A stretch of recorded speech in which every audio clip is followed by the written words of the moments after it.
प्रयागराज हत्याकांड पर यूपी विधानसभा में जबरदस्त बहस। सीएम योगी ने कहा समाजवादी पार्टी देती है माफिया को संरक्षण। आप लोग एक तरफ अपराधियों को प्रश्रय देंगे,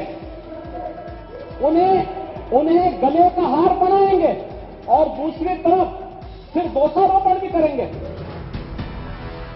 समाजवादी पार्टी को आड़े हाथ लेकर माफिया अतीक अहमद पर जमकर बरसे सीएम योगी। कहा इस माफिया को मिट्टी में मिला देंगे।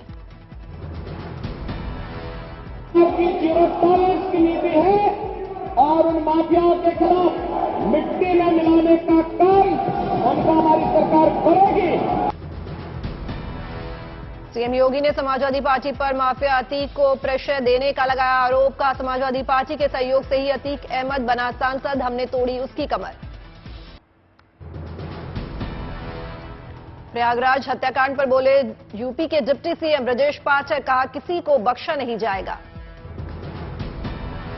अखिलेश यादव ने उमेश पाल हत्याकांड को बताया इंटेलिजेंस और पुलिस का फेलियर। कहा इसके लिए बीजेपी सरकार जिम्मेदार। विकास का उम्मीद करते हैं कि ऐसे चीजें सामने आए और पूरी तरीके से इंटेलिजेंस पुलिस फेलियर है और उसका जिम्मेदार कोई है तो भारतीय जनता पार्टी है। प्रयागराज में बीएसपी के पूर्व विधायक राजू पाल हत्याकांड के मुख्य गवाह की उमेश पाल की हुई हत्या। कोर्ट जाते वक्त हुआ हमला। मामले को लेकर यूपी पुलिस का एक्शन। अतीक अहमद की पत्नी और 3 बेटों समेत कई लोगों पर एफआईआर दर्ज। विधानसभा में सीएम योगी ने रामचरितमानस पर छिड़े घमासान का किया जिक्र। कहा रामचरितमानस जैसे पवित्र ग्रंथ को जलाकर फैलाई जा रही है अराजकता। और था मध्यकाल के बहुत प्रसिद्ध धार्मिक ग्रंथों को लेकर श्री रामचरितमानस को लेकर के, तुलसीदास जी को लेकर के। सीएम योगी ने कहा रामचरितमानस की चौपाइयों की होनी चाहिए सही व्याख्या। विवादित चौपाई का किया जिक्र। कहा ताड़न प्रताड़ना नहीं, अवधि में सड़ना यानी देखना। पूर्णिया में महागठबंधन की महारैली। नीतीश तेजस्वी एक मंच से ठोकेंगे ताल। बिहार में आज सियासत का शनिवार। चंपारण में गृह मंत्री अमित शाह भरेंगे हुंकार।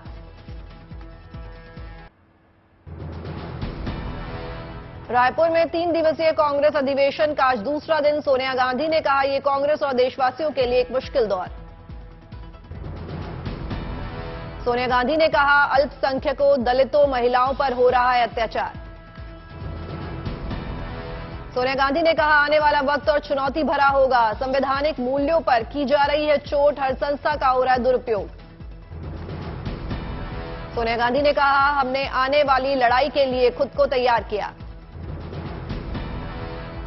सोनिया गांधी ने राहुल गांधी की भारत जोड़ो यात्रा की तारीफ की। मोदी सरकार पर कुछ उद्योगपति घरानों को लाभ पहुंचाने का लगाया आरोप। रायपुर में जारी कांग्रेस अधिवेशन में बोले कांग्रेस अध्यक्ष मल्लिकार्जुन खड़गे। राहुल गांधी उगते सूरज की नई सुबह का नाम। खड़गे ने कहा जब अंधेरा हावी होता नजर आ रहा था तो राहुल गांधी बने रोशनी की किरण। 3700 किलोमीटर से ज्यादा पैदल चलकर दिखाया, जहन में है माटी की खुशबू। खड़गे ने कहा भारत की आत्मा में रची बसी है कांग्रेस। दिया नया नारा, सेवा, संघर्ष और बलिदान, सबसे पहले हिंदुस्तान। खड़गे ने पीएम मोदी पर किया सीधा वार। कहा दिल्ली में बैठे प्रधान सेवक चुनिंदा लोगों की कर रहे हैं मदद। कांग्रेस का नेतृत्व करने का मौका मुझे दिया गया। कांग्रेस जनों का विश्वास ही मेरे जीवन भर की कमाई है।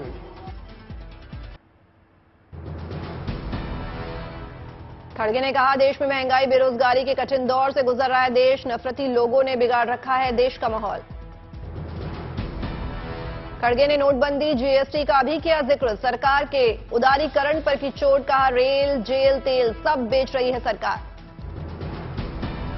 रायपुर में जारी कांग्रेस अधिवेशन का आज दूसरा दिन। 2024 के चुनाव को लेकर बन रही रणनीति। अधिवेशन में शामिल होने रायपुर पहुंची कांग्रेस महासचिव प्रियंका गांधी का हुआ भव्य स्वागत। सड़क पर बिछाए गए फूल। कांग्रेस के अधिवेशन के चलते रायपुर में जगह जगह लगे राहुल गांधी के पोस्टर में मोहब्बत की दुकान वाला संदेश। प्रधानमंत्री मोदी ने पोस्ट बजट वेबिनार को किया संबोधित, कहा बजट में युवाओं को अहमियत दी गई। प्रधानमंत्री ने अपने संबोधन में शिक्षा व्यवस्था का किया जिक्र, कहा नई शिक्षा नीति में शिक्षा और कौशल दोनों पर समान जोर दिया गया। इस बजट में एआई के लिए जिन 3 सेंटर्स ऑफ एक्सेलेंस की बात की गई है, उनमें इंडस्ट्री एकेडेमिया पार्टनरशिप मजबूत होगी। जर्मनी के चांसलर ओलाफ स्कोल्स आज से 2 दिन के भारत दौरे पर आए, पीएम मोदी ने किया स्वागत। आज शाम 5 बजे तालकटोरा स्टेडियम में प्रधानमंत्री नरेंद्र मोदी कर्नाटक कल्चरल फेस्टिवल का करेंगे उद्घाटन, साथ ही जनसभा को करेंगे संबोधित।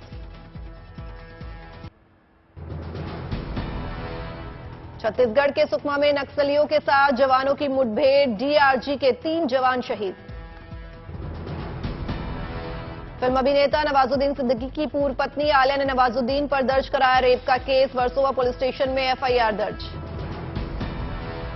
सूत्रों के हवाले से आई बड़ी खबर, अंडरवर्ल्ड डॉन दाऊद इब्राहिम पर शिकंजा कसने के लिए एनआईए की टीम दुबई के लिए रवाना हुई।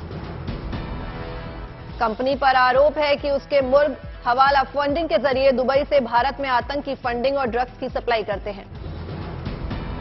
एनआईए की 5 सदस्यीय टीम दुबई भेजी गई, जिसमें आईबी, फाइनेंशियल इंटेलिजेंस यूनिट और एनसीबी के अधिकारी शामिल हैं। एमसीडी हाउस में दिल्ली दंगल, आपस में भिड़े आम आदमी पार्टी और बीजेपी पार्षद, एक बीजेपी पार्षद घायल, बीजेपी और आम आदमी पार्टी ने दोनों ने दर्ज कराई शिकायत। एमसीडी सदन में हाथापाई को लेकर बीजेपी ने जारी किया पोस्टर, बताया 2023 की सबको चौंका देने वाली नौटंकी, हंगामे के लिए आतिशी को ठहराया जिम्मेदार। एमसीडी में हिंसा को लेकर केजरीवाल ने बीजेपी पर कसा तंज, कहा बीजेपी गुंडागर्दी के अलावा कुछ नहीं जानती। एमसीडी की स्थायी समिति सोमवार को फिर से चुनी जाएगी, महापौर शैली ओबराय की घोषणा। आज बीजेपी अदालत जाएगी, स्टैंडिंग कमेटी का चुनाव दोबारा न कराने की मांग।